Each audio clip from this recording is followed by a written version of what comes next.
ka šis kurs tiešām iedod to pirmo skatu, tādu kvalitatīvu, pirmkārt saprotot, kas tas mākslīgais intelekts vispār tāds ir un kā tas darbojas. Pēc tam paskatāmies, kas ir tie galvenie rīki, kurus var izmantot. Tie visticamāk būs tie paši, ko jūs jau esat lielākā daļa dzirdējuši un iespējams daļu arī pamēģinājuši, bet tur mēs ejam tādās dziļākajās detaļās, ko tad tur īstenībā var dabūt ārā maksimālajā veidā.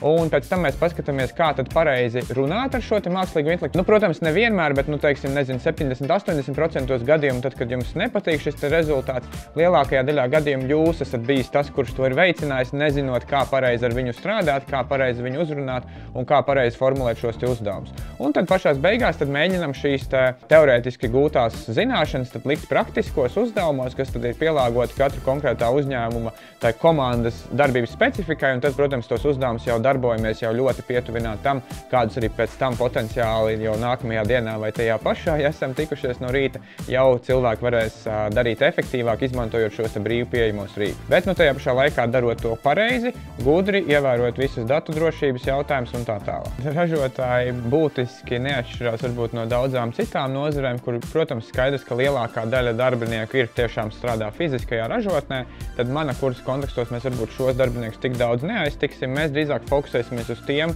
darbiniekiem, kas sēž ofisā, organizē gan pārdošanu, gan loģistiku, gan grāmatvedību, finanses un vēl visas pārējās biroja tipiskās darbus. Un tur tad šajā segmentā jau mēs varam atrast ļoti daudz šos pielietojumus, kur tad šie brīvi pieejamie mākslīgā intelekta rīki var ikdienā arī palīdzēt biroja tipa darbiniekiem.